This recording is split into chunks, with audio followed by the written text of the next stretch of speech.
Don't you hate reviews where they spend half an hour talking about the backstory of a product and they don't ever actually get into the product till 10 minutes?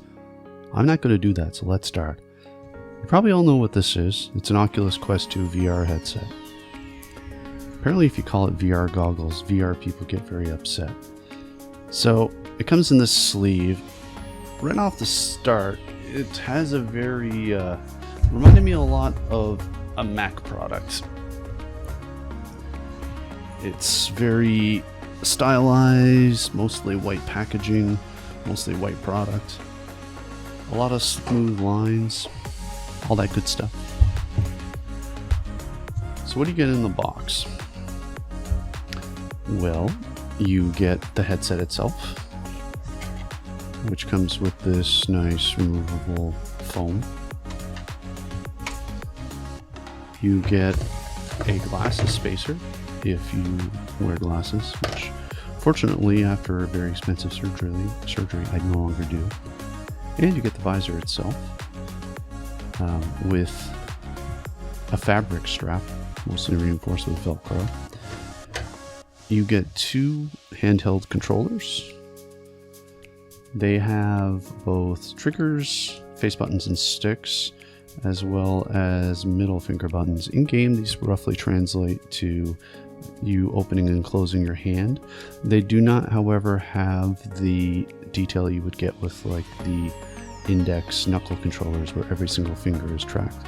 It's usually just your fingers, your thumbs, and then the rest of your fingers effectively.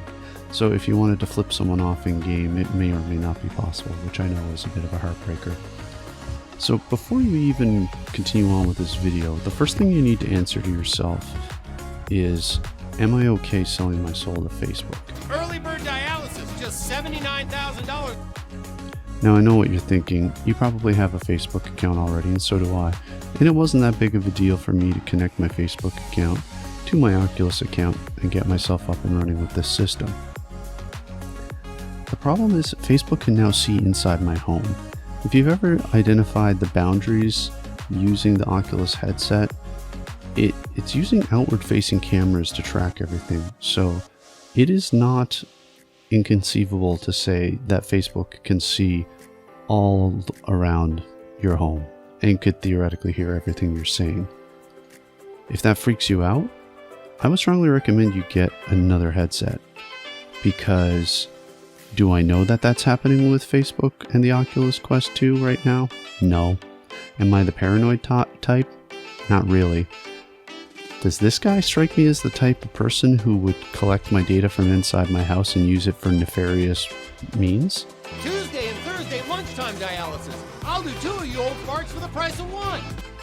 Oh, hell yeah. Yeah, I'd totally see him doing that. So, that might be a deal breaker, and for me, strangely enough, it wasn't. As much as I don't trust this guy, I do know a great piece of technology when I see it, and this right here is a great piece of technology. The price is shockingly low for what you're getting. In America, I believe this is $299. In Canada, this is $399. I can't get a really good monitor for my computer. Like, I can't get a really good 1080p monitor for $399. Because, I mean, realistically, if you're looking for one with HDR and 144 hertz and all those type of things, you're easily over $500. For the same amount of money, you get this whole system. And as much as I hate Facebook as a company, this thing is killer tech, without any hyperbole. I mostly bought this because I wanted to use it to attach to my new gaming PC and run some like serious VR experiences like Half-Life. I knew I'd be doing things like Beat Saber as well, because, you know, those things aren't really that graphically intensive, and it kind of makes sense to play it headlessly. But the more I learn about the ecosystem with the Quest 2, the more impressed I am. And running it just headlessly as a unit, it just impresses the crap out of me. But I guess I should get into a little bit of the product itself. The lenses, some people have been complaining about having issues with these lenses and there being flaws out of the factory. I'm happy to note that ours is not one of those. The The lens clarity has been great. I haven't been noticing God rays. There's a slight screen door effect, but apparently that's pretty much to be expected with an LCD screen in VR. But the resolution at times is super impressive. I haven't noticed any lag even when I'm capturing footage on the device or casting it to my phone while I'm playing or my kids are playing. It's been great. There's been like no lag, and with firmware updates this thing will do 90 Hertz, which is awesome. And even without, if you unlock it using SideQuest, I believe is the app, you can unlock 90 Hertz now. Whether games support it or not is to be determined, but that's just, awesome for a, tethered to PC. If you're playing a demanding game like Half-Life and you can play it in a 90 Hertz frequency, that's fantastic. I have not had any cases of eye strain yet. I did get dizzy in the one roller coaster simulator, and I think that's because I was playing it seating, and I was really feeling like I was on a roller coaster, but then I wasn't moving, and I got that VR nausea. But I can happily report that's the only place it ever happened. I guess getting into the nitty gritty, the strap leaves a lot to be desired. I can get it comfortable-ish on my head, but it is not it's not super comfortable out of the box. The front is very heavy, the strap is very flimsy. The actual foam itself is great right now, but I wouldn't want to wear it after everyone in the family has sweated it out in Beat Saber. The controllers are incredibly well made, yet somehow feel really light. I love the texture of the grips. It's almost like, it's not quite a textured material it's not like necessarily dimpled, but it feels very grippy, whereas the buttons are incredibly smooth. Everything kind of lays out naturally. I've never had any issues finding things. I do find it difficult to aim in games, but I also find it difficult to aim with a real firearm, so I don't think that's necessarily an indictment of the controllers and more me just generally being bad at aiming. But in things like Beat Saber, when you need to do like the swinging type of thing, or you need to point in games, I found it incredibly precise. And then a lot of the gesture-based stuff, it works really well too. Like when I play Robo Recall, the pulling off robot parts, throwing them in the air, and throwing my guns and catch it, it all works very naturally, and I've been super impressed with it so far. And some of the drawbacks of this setup, I think, are some of the greatest strengths too, which I know is kind of cheesy to say, but it's true. The strap for this thing is not good out of the box.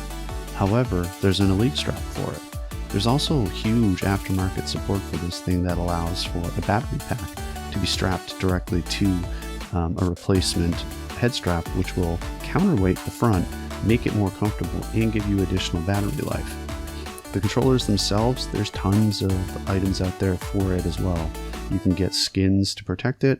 I've actually ordered straps which make it work more like knuckle grips, where you can hold it in your open hand without having to keep a grip on the controller all the time, which really helps with immersion. So there's, not only is it pretty good out of the box, the baseline technology is really good, and the areas that I would say most people would consider flaws are also easily addressable because it's so widely supported. I don't know if Facebook is making money on the Quest 2. I have to imagine they're almost just breaking even, because for what you spend, you get so much value out of this thing. For me, it's an easy recommendation to buy, but it'll always be with the asterisk that you gotta trust this guy. Do you want to feel young and full of energy like a hot girl? To some amount, and I realize that could be a sticking point for a lot of people. Whether or not that's an issue for you, I think that's your decision to make. You can always vote with your wallet and purchase another headset, or you can wait to see where the VR market goes. But really, if the VR market goes anywhere, I think you're going to have this thing to thank for it, because these things were flying off the shelves before Christmas, and apparently in Canada you can't even get one until after February. So needless to say, it's a popular device, and I think it's just going to make VR more mainstream. And on my channel, especially coming up in February, you're going to be seeing a lot more VR content. And hopefully it'll convince some of you guys to check it out. Whether or not you do it with the Quest 2, that's completely up to you. But I can honestly say, if you can get past handing your information over to this guy, come get dialysis today. And remember, then this thing is 100% worth the price of admission. And it's a fantastic way to check out VR. And anyway, on that bombshell, thanks for watching. Check out some of these videos or subscribe to my channel. Otherwise, Mark Zuckerberg's going to show up at your house tonight and watch you sleep.